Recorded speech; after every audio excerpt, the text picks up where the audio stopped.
behind the scenes like never before. Backstage Brew. Welcome back to Backstage Brew with me, Mark Jarvis, here at the POLKA Theatre today, where we're watching Ready, Steady, Go. It's kids' theatre today, which is very different for us. We haven't explored any of this yet, so it's going to be nice to see something a bit different, bring that to you guys, and of course, have a brew with the cast. Let's do this. Because life is better when you've got a cuppa on the go. This is Backstage Brew. We're now joined by the wonderful Marta. Hi, how you doing? You okay? Tell me first and foremost, what is in your brew? I think it's breakfast tea normal and a dash of milk, although normally I don't drink dairy. So we're chatting to Jennie now, who plays Sophia in the play. What's in your brew? I am having a classic breakfast tea and a dash of milk. Yeah, which has been lovely, kindly provided by the wonderful POLKA Theatre today. As you can see on this wonderful tray here, it's bougie today, isn't it? First and foremost, brilliant. But secondly, I've just mentioned it to you there, the instant moment when you came out, I was like, oh my God, I believe you're 7. Like, the transformation into playing someone who's a lot younger. I mean, one of the things that I noticed with you was kind of the movement aspect of it and the playfulness. What was your journey into kind of transforming into somebody who is a completely different age? I think that firstly it's like their focus. I luckily teach kids, so I'm around when I'm not performing, so I'm around kids a lot, so that's great. But it's their focus that can be so absorbed 1 second and then really quickly changing the next. So I think that was a great way in first. And then they're just like not in their bodies quite yet. So there's a bit of like gangliness, but then there's like everything is like quick or just bigger than we would naturally be in our bodies. So I think that was sort of my process first with the focus, and then just like overdoing it, I guess. What is your process? Because your character is kind of, in terms of preparation, very different, I would imagine, to Jennie's, because you are the mum and she's obviously playing a lot younger. How did you go about creating that character? Did you have any kind of like specific techniques that you used, or did you kind of just create it in the moment? Well, because it started to develop during the rehearsals, because there is also a clown aspect to the mom that it started to appear during the rehearsals, and because we really had a safe space to try things, and we could try what we wanted, and then we could always clean what wasn't needed, or to keep what was good, and Pete is lovely in that. Is amazing, I have to say, and it was such I cannot put more emphasis in this. It was such a great process, and all the POLKA theatre staff, it's very nurturing. It's a very nurturing environment, so you feel at liberty to give, really give. I've never been actually into the theatre before. I've driven past it multiple times, and I walked in, and it is the most incredible space. It's aimed at a younger audience, but it's just brilliant. There's loads going on for kids, in like, whether they've got like a bit of a play area, they've obviously got the theatre side of things, which is educational, and they've got an amazing cafe as well, and there's like a little bookshop at the front. It's proper like hub. It is, and the theatre is beautiful. Like, it's such a great little intimate theatre, and obviously it's designed for children, which is a very different style to a lot of the work that we're normally used to. What are the different challenges that you face when you're performing something that is aimed at a younger audience, compared to, like, I don't know, working with some of the TV credits you've had or some of the stage credits you've had before, especially after being at drama school?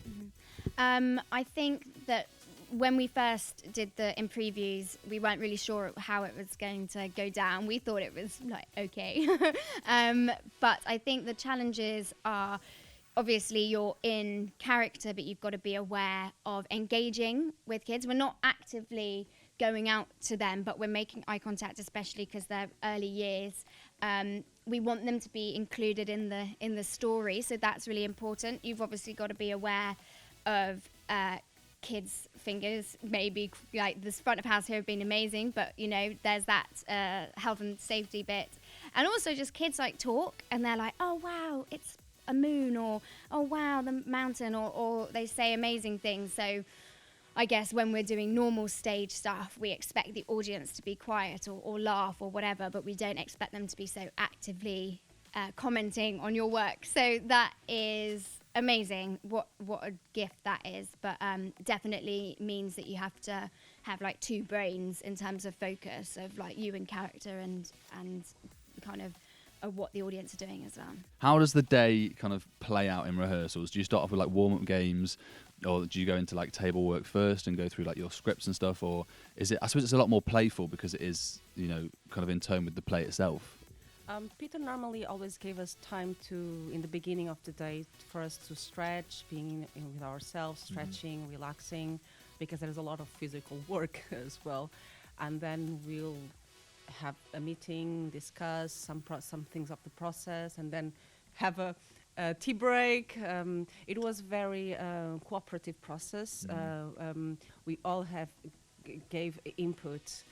We had the composer Rex, amazing Rex, with us every time on set. Of course, our Lois, and we were all trying to contribute and to create something into the play. So it was really, really lovely. The story itself is a really beautiful story as well, and it follows, I believe it's the Navad 1000, is that the race? And it's a race that I'd never heard of as well, so it was a real like education for me. For people who've not heard about it themselves, tell people just a little bit about, you know, kind of the context of it.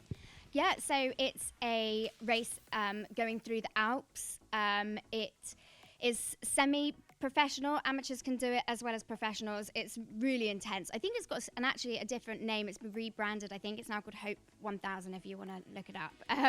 But it goes all through the Alps, up huge mountains and through forests, and it's a real feat of endurance. And then they stop in little villages in the night. We actually discovered it as well in R&D. Originally we were doing a different race, and then we just came across it, and so that's where we have to do that, because we found a video of an American cyclist and her story doing it, and it was just the views and the scenery was just amazing, but the whole physical aspect. At one point she was carrying her bike up the mountain, and it was just amazing. So we had to go with that. It's pretty incredible. You cycle for a lot of this show.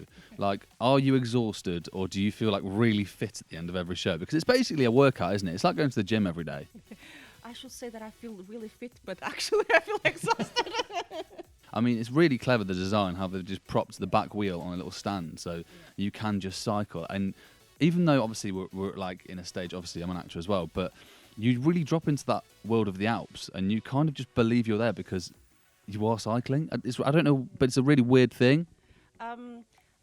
It's so beautiful because we wanted the audience to believe in that world, to go with us in that journey. What's the funniest moment you've had, whether it's rehearsals, whether it's been actually doing the show with an audience of kids? What's the one that stands out to you where you were like, that is comedy and I'm going to have to try and like hold and stay in focus? Or if it's behind the scenes, what's the one moment that stands out that you're like, this was gold? We had a kid when I think the show had just started, or maybe we were just waiting to come on, and who said, everyone was sort of getting quiet, and then said, this is the theatre, so we've got to be really quiet in their loudest voice. So that was very funny. Another kid this morning was just like laughing hysterically, and I think it's those little gems that are the best. Best of luck for the rest of the run. Where can people find you on social media so they can keep in touch with all of your amazing work over the next few years and so on? You can find me on my Insta. This is hard because of my last name, my Portuguese last name. So it's Marta, MARTA _A Carvalho, CARVALHO. And where are you so people can follow all of your work as well on various projects that I'm sure you'll be doing this year? You can find me on Twitter, Jennie_egg, and same on Instagram. Ready, steady, go and get your tickets right now for this incredible show. Age range about 2 to 5, but I'll be honest, I loved it, so anyone's welcome. Backstage Brew with Mark Jarvis.